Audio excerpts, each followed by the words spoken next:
Bienvenue dans ce prélude en ligne, enregistré au théâtre de l'Athénée Louis Jouvet et consacré aujourd'hui à Cupid and Death, qui est à l'affiche de ce théâtre de l'Athénée du 18 au 27 novembre 2021.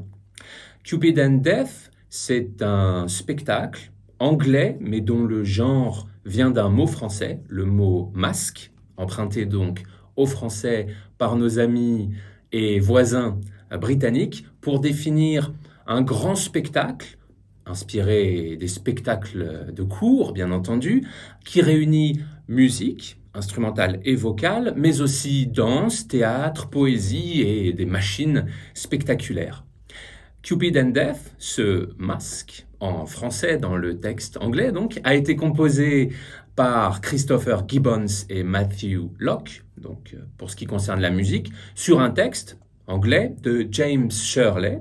Et ce masque, Cupid and Death, a été créé le 26 mars 1653. Or, nous allons voir qu'il y a déjà beaucoup de choses à dire, rien qu'avec toutes ces informations essentielles sur l'œuvre. Cupid and Death, donc, déjà, comme son nom l'indique, va nous raconter une rencontre très particulière entre Cupid, c'est-à-dire Cupidon, donc l'amour, d'une part, et Death, c'est-à-dire la mort. Cupid and Death est à la base une histoire puisée chez Ésope, chez qui La Fontaine, lui aussi, a allègrement puisé pour écrire ses fables. Et voici ce que nous raconte cette fable d'Ésope, dédiée à Cupid and Death.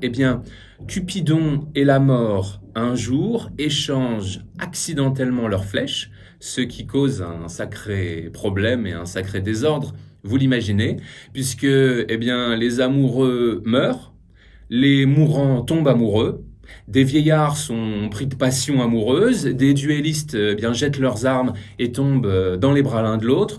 Tout le monde, au lieu de mourir, chante, danse. Tout ce qu'on fait donc dans ce genre du masque qui, on l'a dit, réunit donc tous les arts, mais qui réunit aussi tous les genres, le tragique et le comique, d'où la pertinence de cette thématique d'inversion entre amour et mort, puisque ça permet ici littéralement de tout mettre sans dessus-dessous, de tout bouleverser, de tout inverser, jusqu'à l'amour, jusqu'à la mort même. L'un des épisodes marquants d'ailleurs de cette œuvre, c'est une danse des satyres et des singes, l'équivalent un peu du mariage de la carpe et du lapin, mais en l'occurrence dans Cupid and Death, c'est le vieux et très respectable Chamberlain qui tombe amoureux d'un singe. On verra qu'il y a plusieurs épisodes dans l'Antiquité qui s'amusent ainsi à faire des unions contre nature. Bon, finalement, Mercure intervient dans ce désordre, dans cette histoire, et tout est bien qui finit bien, tout est remis dans l'ordre. Les mourants meurent, les amoureux tombent amoureux. Et bon, pour ce qui concerne tous les amoureux qui étaient morts entre-temps, comme un lot de consolation, on va dire, ils sont élevés aux Champs-Élysées. Et Cupidon, dans l'histoire, est banni. Ce qui d'ailleurs convient très très bien à l'époque et à la couronne, on va dire. Enfin, on va voir que c'est très compliqué l'histoire de la couronne. Sur quelle tête est-elle à ce moment-là? Mais en tous les cas, cette histoire de Cupidon qui est banni, qui fait un peu n'importe quoi, ça convient très bien à l'esprit puritain de l'époque. Toute cette histoire, et notamment donc l'union entre l'amour et la mort, résonne, bien entendu, avec les préoccupations de cette époque. Nous allons en parler, et résonne aussi avec des enjeux essentiels dans l'histoire des arts et de l'opéra. Nous allons aussi l'analyser immédiatement. Toute l'histoire de l'opéra, en effet, traite de l'union entre l'amour et la mort, une union qui préside même à la naissance du genre qu'est l'opéra et qui conserve toute sa place jusqu'à nos jours. L'opéra, en effet, est né de la dualité entre l'amour et la mort, qui sont, depuis le début du genre, représentés ainsi littéralement sur scène. En effet, les tout premiers opéras de l'histoire, à la toute fin du XVIe siècle et au tout début du XVIIe, sont consacrés à la figure de Daphné et au mythe d'Orphée et d'Eurydice. Bon, Orphée et Eurydice, déjà, traduit avec une évidence littérale, le combat, l'union problématique, tragique entre amour et mort, puisque Orphée va littéralement, encore une fois, descendre aux enfers, donc au royaume des morts pour retrouver son amour, Eurydice.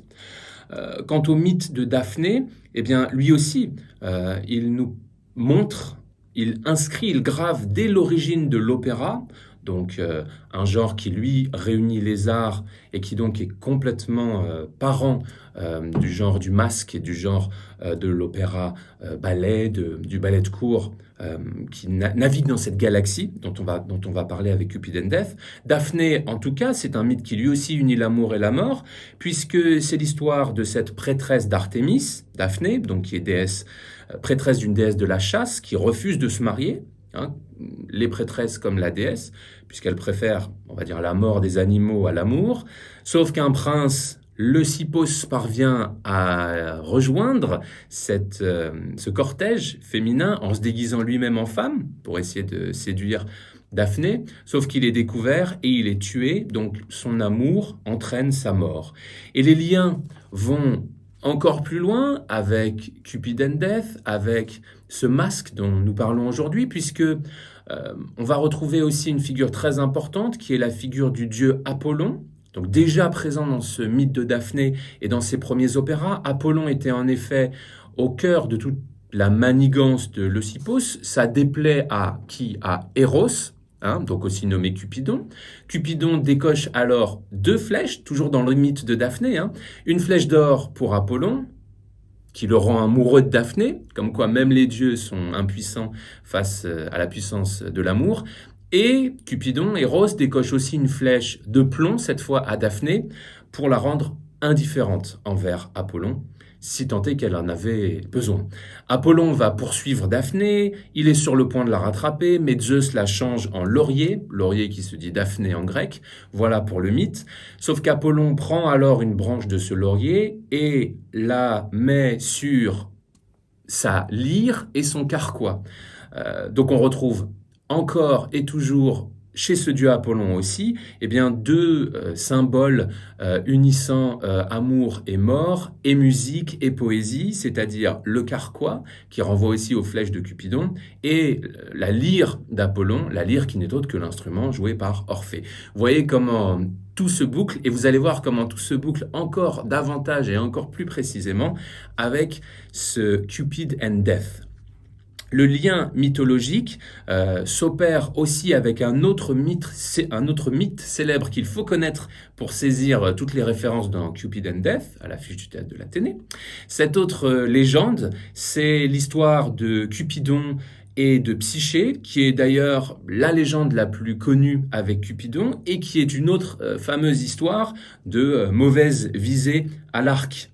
En effet, Psyché, eh bien, est d'une si grande beauté que lorsqu'elle se regarde dans son miroir, un miroir qu'on appelle aussi Psyché depuis, eh bien, elle rend même jalouse Aphrodite, exactement la même histoire que la belle-mère de Blanche-Neige. Psyché, qui a d'ailleurs 2 grandes sœurs comme dans d'autres contes célèbres, eh bien, subit la jalousie d'Aphrodite. Aphrodite envoie donc son fils, Cupidon, pour punir Psyché en lui décochant une flèche qui la ferait tomber amoureuse du pire humain qui soit, hein, voire d'autres créatures, ce qui nous renvoie à nos unions de tout à l'heure et dont on va parler avec Cupid and Death. Sauf que dans cette histoire de Cupidon et Psyché, eh bien, Cupidon se blesse lui-même et tombe lui-même amoureux de Psyché. À travers l'histoire de l'opéra, on va continuer à retrouver tous ces mythes, tout ce cortège de personnages, ce cortège avec plein d'occurrences d'Orphée, d'Eurydice. Eurydice et Orphée sont dans une quantité innombrable d'opéras. Daphné aussi revient très régulièrement. Psyché, on en a beaucoup d'exemples à travers toute l'histoire de l'opéra. Chez Lully, dans le classicisme français XVIIe siècle. Chez Mondonville, au XVIIIe siècle. Chez Ambroise Thomas aussi. Et jusqu'à la Psyché de Ludomir Rodzicki en Pologne au XXe siècle, avec encore beaucoup d'autres exemples, dont notamment dans l'histoire de l'opéra, de la musique, du théâtre musical, la Psyché d'un certain Matthew Locke, qui est, on l'a dit, l'un des 2 compositeurs aussi de ce Cupid and Death. Cupidon, bien entendu, lui aussi, apparaît très régulièrement à l'opéra, et d'ailleurs, pas simplement sous les attraits d'un petit bonhomme joufflu avec son arc, hein, mais aussi il apparaît d'une manière métaphorique, comme avec le personnage par exemple de Cherubino dans les Noces de Figaro de Mozart et da Ponte, puisque Cherubino, ce personnage chez Mozart, c'est bien entendu une référence au chérubin, c'est donc un lien métaphorique à l'image de ce jeune chérubin qui rappelle Cupidon. Et bien entendu, c'est pas un hasard si ce Cherubino, chez Mozart, est lui aussi, comme s'il avait été piqué par des flèches contradictoires, à la fois perdu, égaré, dans le flou de ses sentiments, des sentiments amoureux qui s'expriment à lui. Ce qui d'ailleurs, cette histoire résonne avec un autre spectacle à l'affiche de l'Athénée que je vous invite à venir voir également, Voi che sapete. L'union de l'amour et de la mort, on le voit, les pulsions contradictoires se sont incarnées donc de bien des manières tout au long de l'histoire de l'opéra, mais un exemple, bien entendu, s'impose entre tous. Cet exemple, c'est chez Wagner qu'on le retrouve avec le mythe de Tristan et Isolde.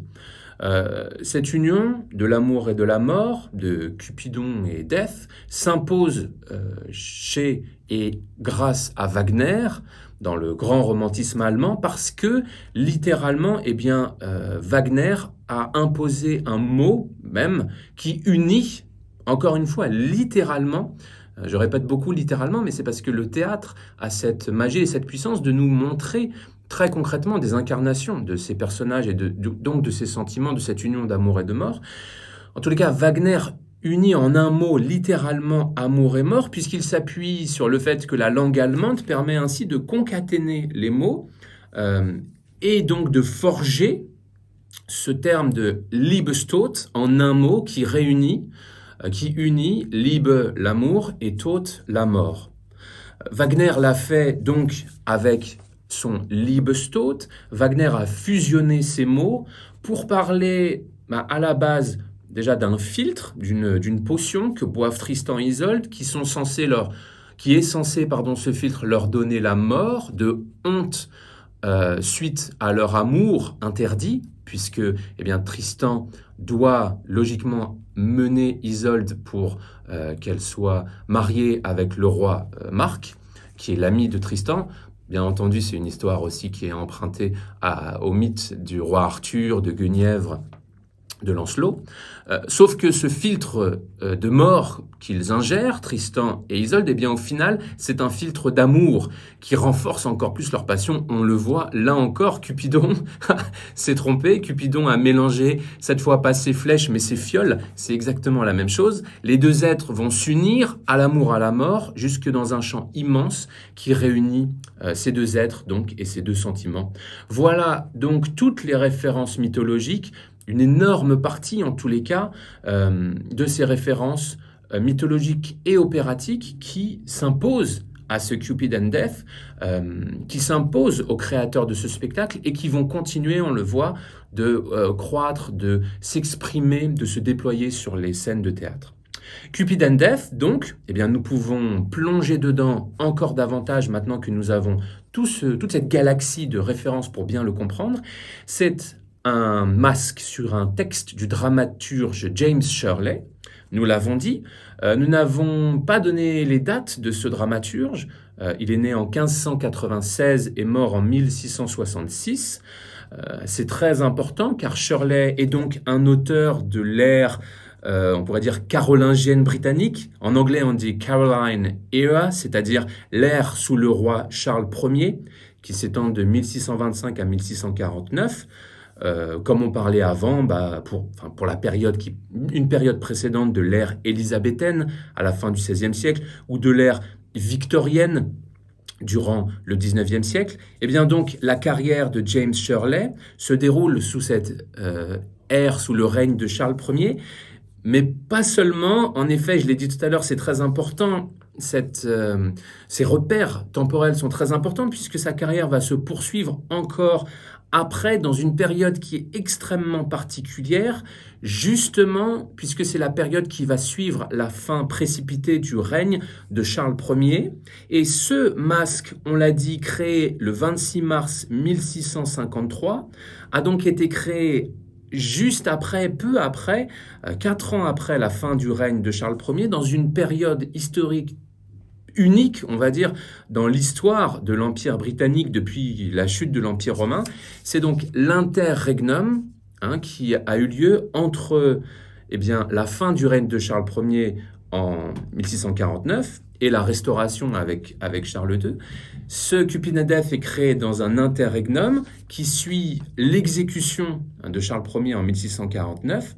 Et on va voir que, bien entendu, c'est très important pour comprendre ce qui se passe dans la création de ce masque et dans son contenu, bien entendu. Donc la République au Royaume-Uni, qui du coup n'est plus tant que ça un royaume, est proclamé après l'exécution de Charles Ier. Cromwell devient l'homme fort avec le Parlement qui détient une partie du pouvoir, puis Cromwell dissout le Parlement.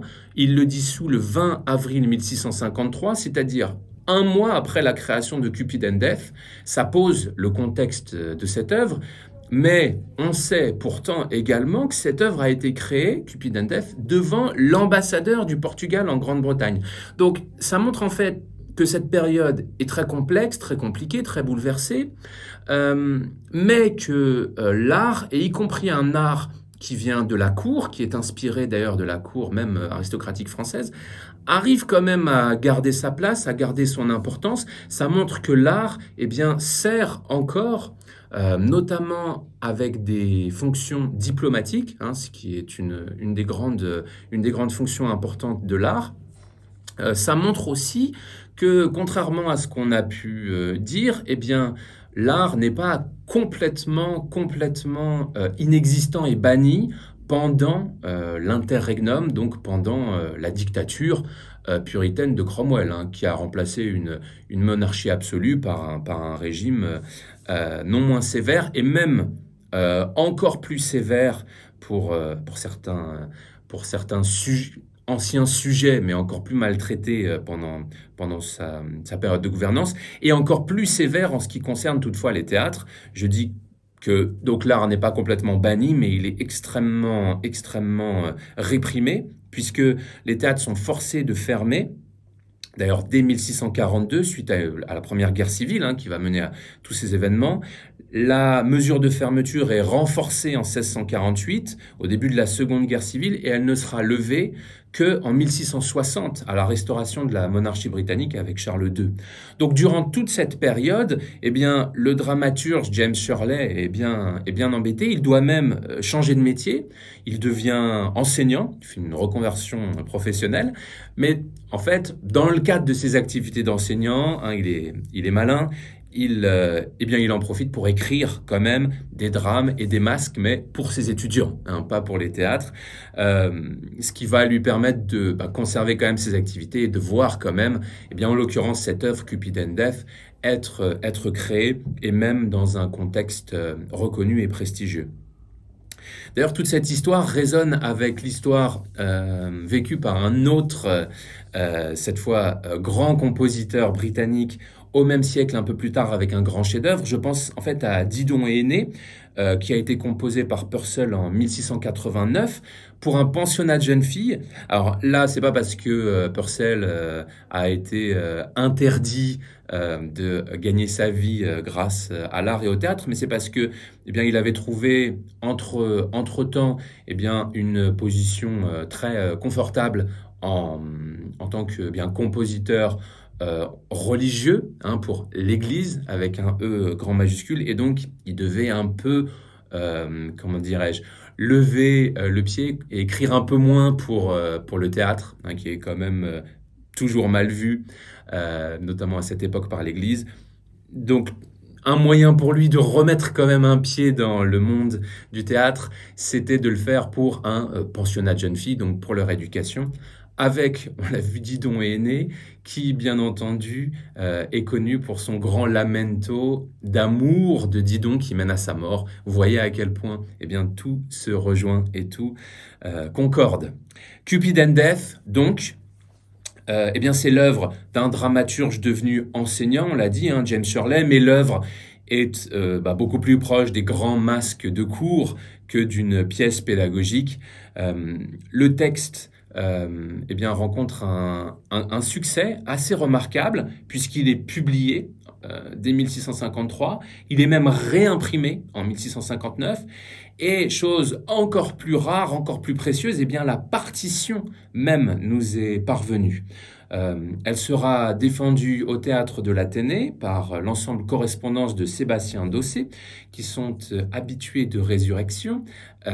Ici, au théâtre de l'Athénée, dans d'autres grands lieux de culture, en ressuscitant du grand répertoire eh bien, venu des deux côtés de la Manche, puisque avant ce Cupid and Death, Correspondance et Sébastien Dossé avaient ressuscité notamment le Ballet Royal de la Nuit, qui est un ballet de cour, donc on peut dire l'équivalent du Masque de l'autre côté de la Manche. Or, ce Ballet Royal de la Nuit a été créé le 23 février 1653 en France, c'est-à-dire donc un mois juste avant Cupid and Death. Ce Ballet Royal de la Nuit avait été créé avec le roi, le jeune roi alors Louis XIV, qui dansait lui-même en personne, en dieu Apollon. Voilà donc qui boucle la boucle des divinités et des flèches amoureuses. Eh bien, nous vous attendons très nombreux et nombreux pour venir en subir l'amour et les foudres au théâtre de l'Athénée avec ce Cupid and Death.